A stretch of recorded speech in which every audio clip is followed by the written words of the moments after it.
The morning sun cast long shadows across the perfectly manicured gardens of Windsor Castle as Queen Consort Camilla stepped out of her private quarters, her face flushed with barely contained anger.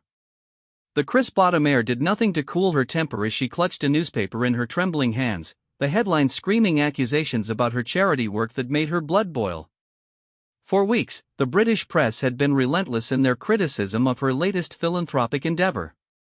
What started as a noble attempt to support literacy programs in underprivileged communities had been twisted by tabloid journalists into a scandal about misappropriated funds. Every day brought new headlines, each more vicious than the last, questioning her integrity and suggesting she was using her royal position for personal gain. The reality couldn't have been further from the truth. Camilla had poured her heart and soul into the literacy initiative, working tirelessly to ensure every penny donated reached the children who needed it most. She had visited countless schools, read stories to wide-eyed youngsters, and personally overseen the distribution of thousands of books to libraries across the country. The accusations weren't just wrong, they were a deliberate attack on everything she held dear. As she walked through the castle's ancient corridors, her mind raced with frustration and hurt. The weight of public scrutiny had always been heavy, but this felt different. This felt personal. The journalists weren't just questioning her work, they were questioning her character, her motives, her very worthiness to stand beside King Charles as his queen consort. The ornate hallways of Windsor seemed to close in around her as she made her way toward the main entrance, where she was scheduled to meet with her private secretary to discuss damage control strategies. The medieval stones that had witnessed centuries of royal drama now bore witness to her own personal torment. Portraits of long-dead monarchs gazed down at her with stoic expressions, their painted eyes seeming to judge her current predicament. Her phone buzzed constantly in her handbag with calls from palace communications staff, charity board members, and well-meaning friends offering support.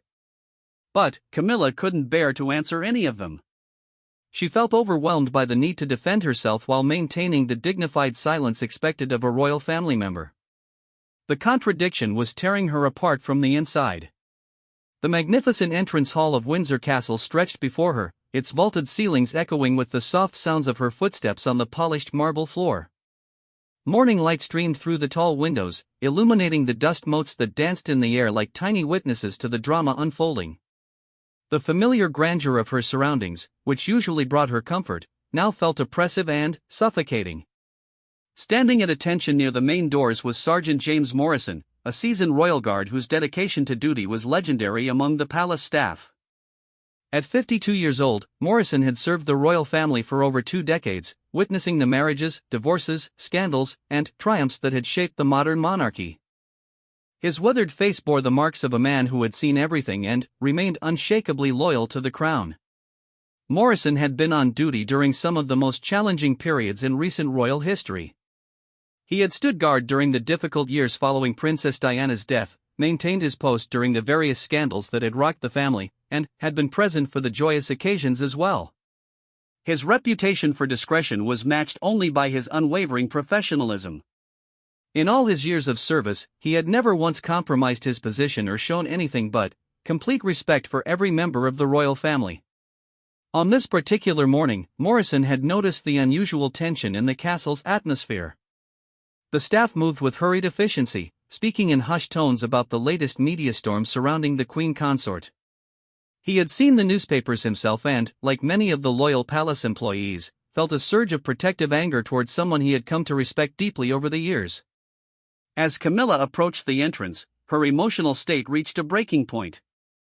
The combination of weeks of relentless criticism, sleepless nights worrying about the impact on her charitable work, and the crushing weight of public judgment had pushed her beyond her usual composed demeanor.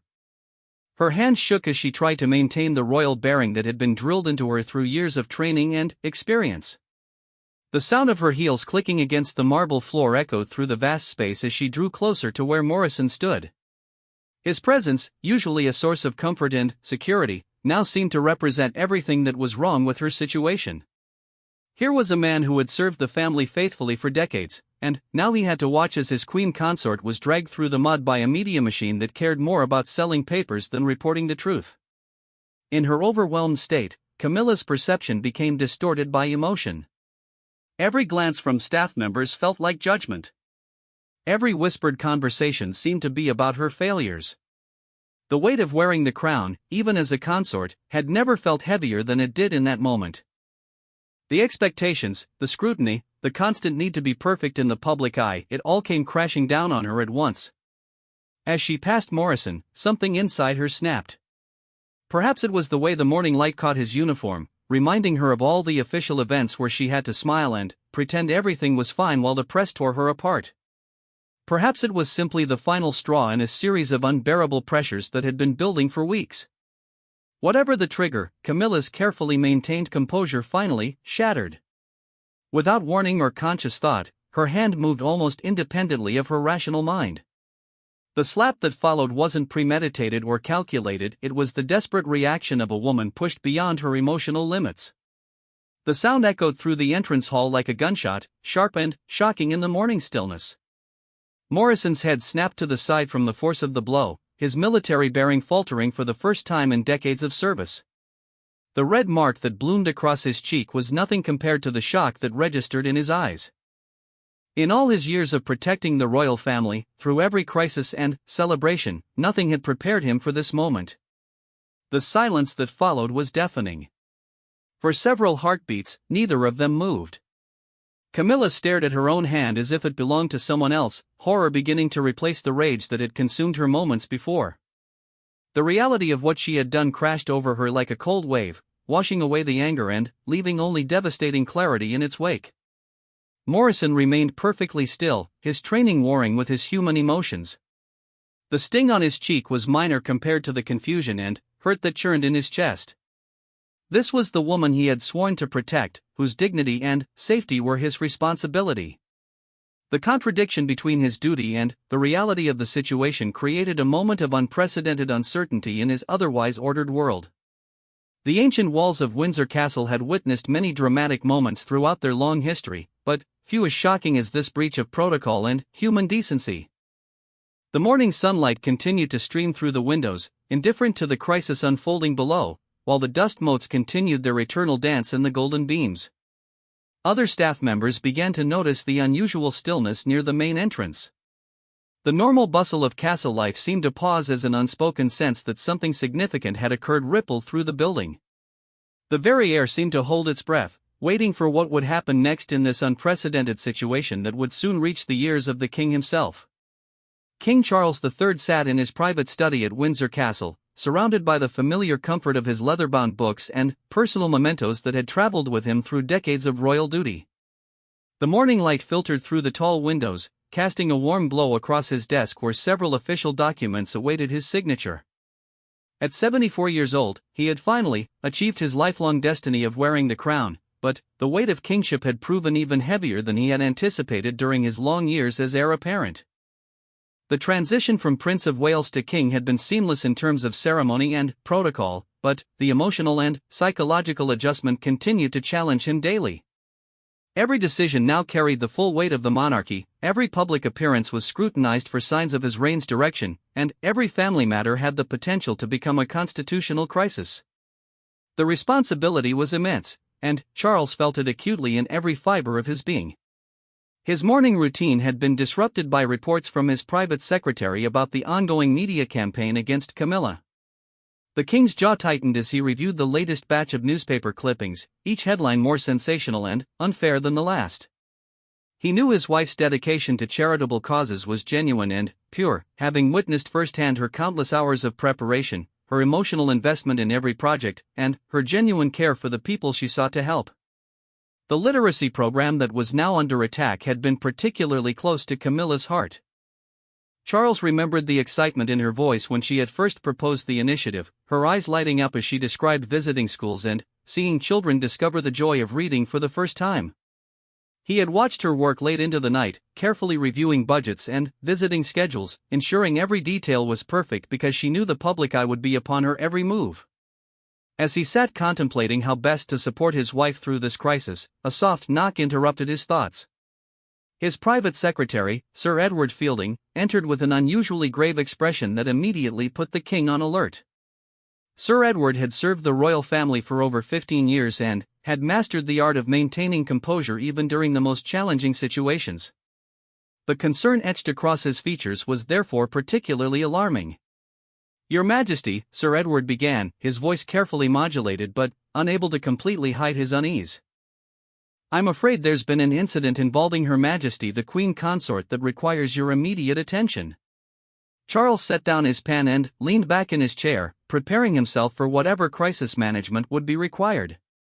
He had become accustomed to handling various family emergencies and public relations challenges, but something in Sir Edward's demeanor suggested this was different from their usual problems.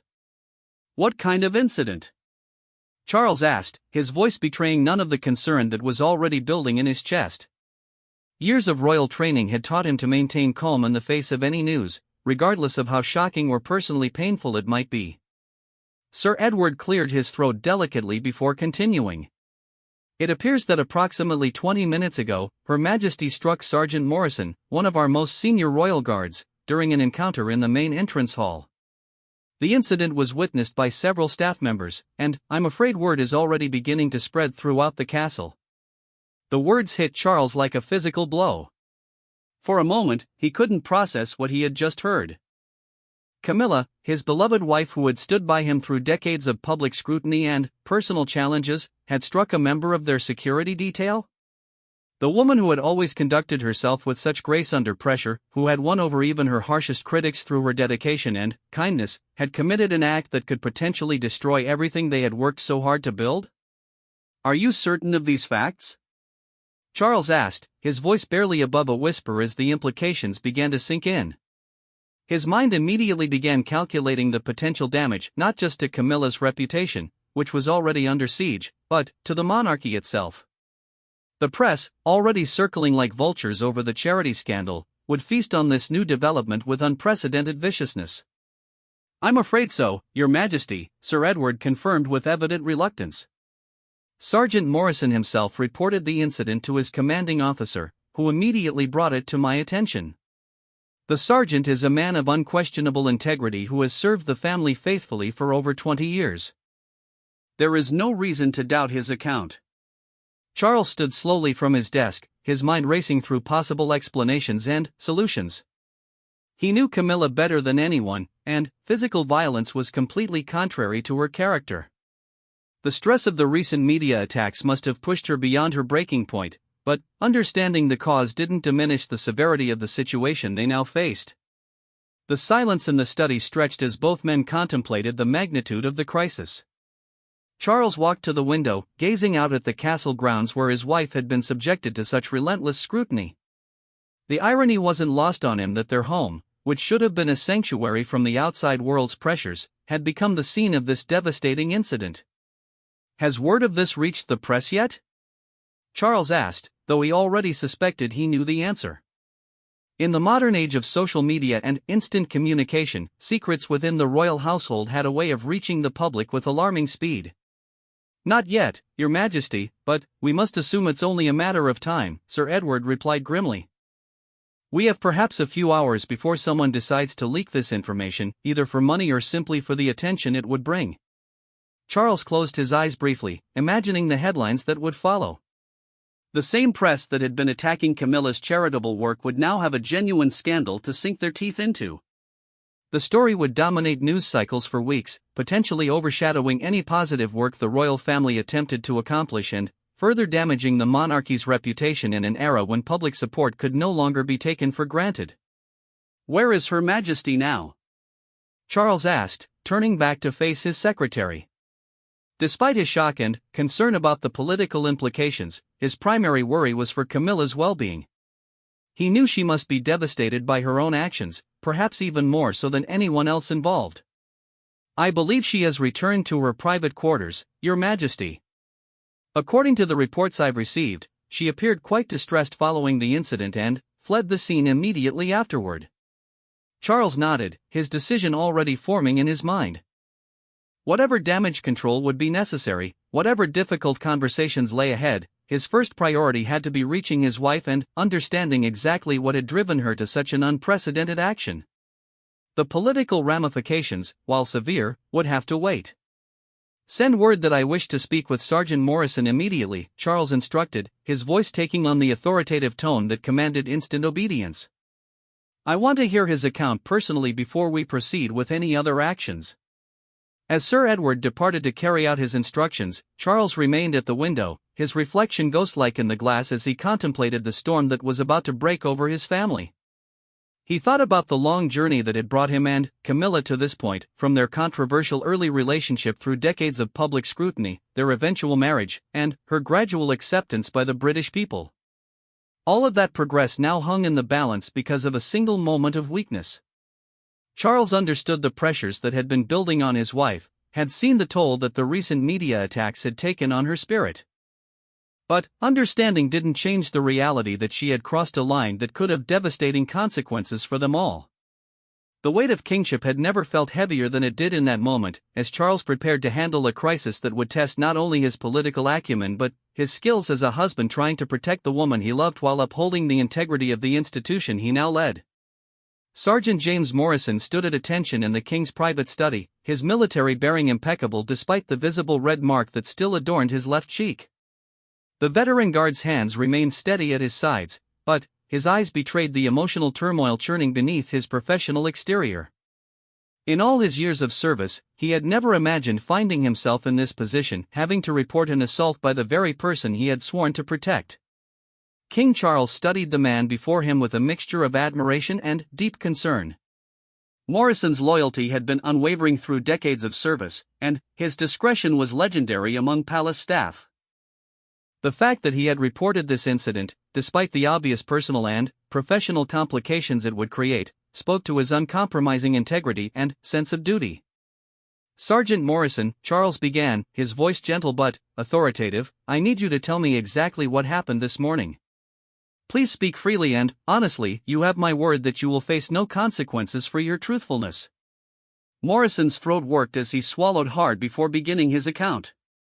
"Your Majesty, at approximately 0930 hours this morning, I was stationed at my usual post near the main entrance when Her Majesty the Queen Consort approached. She appeared visibly distressed, more so than I had observed in my years of service to the family." The king nodded encouragingly, recognizing the difficulty of Morrison's position.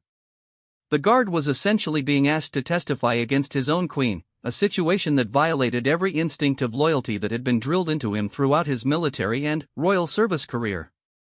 Her Majesty was walking quickly, almost aggressively, and seemed lost in thought, Morrison continued, his voice steady despite the circumstances. "As she passed my position, without warning or provocation, she struck me across the face with significant force. The blow was unexpected and forceful enough to cause me to lose my balance momentarily." Charles felt his heart sink as the reality of the situation became undeniably clear. There had been a part of him hoping that the reports had been exaggerated or misunderstood, but Morrison's straightforward account left no room for doubt. His wife had indeed assaulted a member of their security detail in an unprecedented breach of protocol and human decency. "Did Her Majesty say anything before or after the incident?" Charles asked, searching for any context that might help explain Camilla's actions, though he knew no explanation could justify what had occurred. "No, Your Majesty," Morrison replied. She appeared shocked by her own actions immediately afterward. She stared at her hand for several seconds, and I could see the horror in her expression as she realized what she had done. Then, she fled the scene without saying a word. The image Morrison painted was heartbreaking. Camilla, overwhelmed by pressures that had built to an unbearable level, acting completely outside her character and, then, being forced to confront the reality of her actions. Charles could imagine the devastation she must have felt in that moment, the complete contradiction between her values and her behavior creating a psychological crisis that would torment her for years to come. "Sergeant Morrison," Charles said after a long pause, "I want you to know that I am deeply sorry this happened to you. Your service to this family has been exemplary, and you deserved far better treatment than you received today. What are your intentions regarding this incident?" Morrison's expression softened slightly at the king's words. "Your Majesty, I have served this family with pride for over 20 years. Her Majesty the Queen Consort has always treated me with respect and kindness. I believe she is under tremendous stress from the recent media attacks, and I do not wish to add to her burden by making this incident public." Charles felt a surge of gratitude toward the loyal guard, but he also recognized the impossible position Morrison was being placed in. That is generous of you, Sergeant, but we cannot ask you to compromise your own integrity or well-being to protect the family. You have rights in this situation, and we will respect whatever decision you make." The conversation was interrupted by a soft knock at the door. Sir Edward Fielding entered with obvious reluctance, his face even graver than before. "Your Majesty, I'm afraid the situation has become more complicated. Word of the incident has reached the household staff, and there are already reports that someone has contacted a tabloid journalist." Charles closed his eyes briefly, feeling the weight of kingship pressing down on him like never before. The crisis he had hoped to contain within the castle walls was about to explode into the public arena with devastating consequences for everyone involved. "How much time do we have?" Charles asked, his strategic mind already working through damage control scenarios even as his heart ached for his wife's pain. "Perhaps 2 to 3 hours at most before the story breaks," Sir Edward replied. The journalist who received the tip is known for moving quickly on royal scandals, particularly those involving Her Majesty. Charles nodded grimly, understanding that they were now in a race against time. Any response they crafted would need to be swift, decisive, and unprecedented in its scope. The traditional royal approach of remaining silent in the face of scandal would be woefully inadequate for a situation of this magnitude. "Sergeant Morrison," Charles said, turning back to the guard, "I'm going to make you an offer, but I want you to understand that you are under no obligation to accept it. Given your years of faithful service and the unique circumstances of this incident, I am prepared to offer you immediate retirement with full honors and a substantial pension enhancement that would secure your financial future." Morrison's eyes widened in surprise. "Your Majesty, that is extraordinarily generous, but I must ask, are you attempting to buy my silence?" Charles appreciated the direct question and Morrison's unwillingness to compromise his principles even when presented with a lucrative offer. "Not at all, Sergeant. Your silence cannot be purchased, and we would never attempt to do so. This offer is being made because you deserve recognition for your years of service and because the situation we now face may make your continued employment here complicated." The truth behind Charles's words was more complex than he could openly acknowledge. With media attention about to focus intensely on Morrison, his continued presence at the castle would serve as a constant reminder of the incident and a target for journalists seeking to exploit the situation for their own purposes. "I need to speak with Her Majesty immediately," Charles announced, his decision finally crystallizing. "Sir Edward, please arrange for complete privacy, no staff, no interruptions, no official recordings. This conversation needs to happen away from any possibility of oversight or documentation." As the arrangements were made for his meeting with Camilla, Charles's mind raced through the possible responses to the crisis.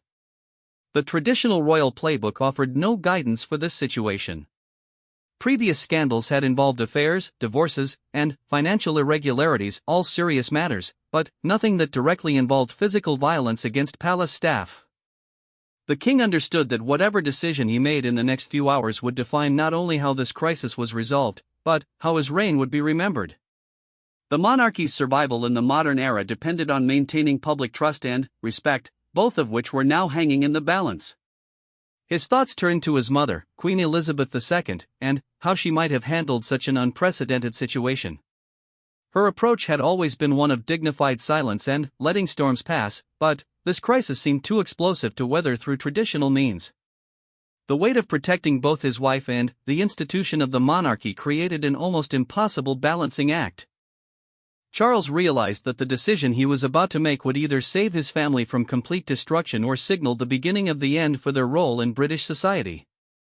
As he prepared to face Camilla and learn her side of the story, King Charles III braced himself for what might prove to be the most challenging conversation of his entire life. King Charles found Camilla in her private sitting room, curled in a chair beside the window with tears streaming down her face. The woman who had stood beside him through decades of public scrutiny and personal challenges looked broken, her usual composure completely shattered by the weight of her actions and their inevitable consequences. Her hands trembled as she clutched a tissue, and her eyes were red from crying. "Charles," she whispered when she saw him enter, her voice barely audible through her sobs. "I'm so sorry. I don't know what came over me. The pressure, the lies in the newspapers, everything just became too much, and Her words dissolved into fresh tears as the full magnitude of her actions crashed over her once again. The king approached slowly, his heart breaking at the sight of his wife's distress. In all their years together, through every crisis they had faced, he had never seen her this devastated. The woman who had gradually won over the British people through her dedication and authenticity was now facing the complete destruction of everything she had worked so hard to build. "My darling," Charles said softly, kneeling beside her chair and taking her trembling hands in his. "I know you never meant for this to happen. I know the kind of person you are, and I know how much stress you've been under with these ridiculous media attacks on your charity work." Camilla looked up at him with eyes full of despair and disbelief. "How can you still look at me with such kindness? I struck an innocent man who has served our family faithfully for decades. I violated everything we stand for, everything I believe in. The press will destroy us both now, and rightfully so." Charles was quiet for a long moment, studying his wife's face and seeing not just her current anguish, but remembering all the strength and grace she had shown throughout their relationship. This moment of weakness, as terrible as it was, did not define the entirety of who she was or what she meant to him and to the country. "Camilla," he said finally, his voice taking on a tone of quiet determination that she had learned to recognize over their years together. "What you did was wrong, and there will be consequences that we must face together. But I have made a decision that I think will shock everyone, including you." She looked at him with confusion, unable to imagine what he could possibly be planning in the face of such an unprecedented crisis. The traditional royal response would be damage control, carefully worded statements, and hoping the scandal would eventually fade from public memory. But Charles's expression suggested something far more radical. "I'm going to make a public statement taking full responsibility for what happened," Charles announced, his voice steady and resolute. "Not just as your husband, but as the king who failed to recognize the toll that unfair media persecution was taking on someone I love." Camilla stared at him in shock, her tears temporarily forgotten. "Charles, no. You can't sacrifice your reign to protect me. The monarchy is bigger than both of us, and you've worked your entire life to reach this position. I won't let you destroy yourself for my mistakes." But Charles had already made his decision, and his resolve was unshakable. "My reign means nothing if I cannot protect the people I love from unjust persecution. The press has conducted a vicious campaign against you based on lies and half-truths, and I stood by and allowed it to happen. I failed in my duty as your husband and as a leader who should protect his people from harassment." The king stood and began pacing the room, his mind already working through the unprecedented statement he would make to the nation. "I'm going to tell the British people exactly what happened. I'm going to explain the relentless pressure you've been under, the lies that have been printed about your charitable work, and how the system failed to protect you from a coordinated attack on your character." Camilla struggled to process what she was hearing. "But, Charles, what about Sergeant Morrison? What about the palace staff who witnessed everything? You can't simply explain away what I did to that poor man." "I've spoken with Sergeant Morrison," Charles replied. "He's a man of extraordinary character who understands the impossible pressures you've been facing. I've arranged for his honorable retirement with full benefits, and he has chosen not to pursue any legal action or public statements about the incident." The king paused in his pacing and turned to face his wife directly. "But, more than that, I'm going to use this crisis as an opportunity to fundamentally change how the royal family interacts with the press. For too long, we've allowed tabloid newspapers to destroy people's lives with impunity, hiding behind claims of public interest while engaging in character assassination for profit." Charles's voice grew stronger as he outlined his radical plan. "I'm going to announce new protocols that will hold media organizations accountable for their coverage of the royal family. Any publication that engages in demonstrably false reporting or harassment will be permanently banned from royal events and access. We're going to take legal action against newspapers that print lies, regardless of the traditional palace policy of silence." Camilla listened in amazement as her husband outlined a complete transformation of the monarchy's relationship with the press. For decades, the royal family had endured media scrutiny as an unfortunate but necessary part of their public role. Charles was proposing to fundamentally alter the dynamic in a way that no British monarch had ever attempted. The British people deserve better than the media circus that has developed around our family, Charles continued. They deserve honest reporting about our work and our lives, not the manufactured controversies and deliberate distortions that have become the norm. Your breakdown this morning wasn't the failure of one person under pressure, it was the failure of a system that allows human beings to be psychologically tortured for entertainment. The transformation in Charles's demeanor was remarkable. The weight of kingship that had seemed to burden him just hours earlier was now channeled into a fierce determination to protect his family and reform an institution that had lost its way. This crisis had crystallized his vision of what the monarchy could and should become in the modern era. But what about public opinion?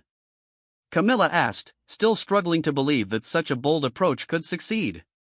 The people expect the royal family to be above reproach. How can they forgive what I've done? Charles smiled sadly and took her hands again. My darling, the British people are more understanding and compassionate than the media gives them credit for. They've watched you work tirelessly for charitable causes, they've seen your dedication to this role, and many of them have experienced their own moments of human weakness under extreme pressure. He continued with growing confidence in his strategy. When I tell them the truth about what you've endured, when I show them the actual impact of your charitable work rather than the lies that have been printed, and when I take responsibility for failing to protect you from this persecution, I believe they will respond with empathy rather than condemnation. The king's plan was unprecedented in its boldness and transparency. Rather than the traditional royal approach of dignified silence and hope that scandals would fade, he was choosing complete honesty and direct confrontation with the forces that had driven his wife to her breaking point. I'm going to make this statement from Buckingham Palace this evening, Charles announced.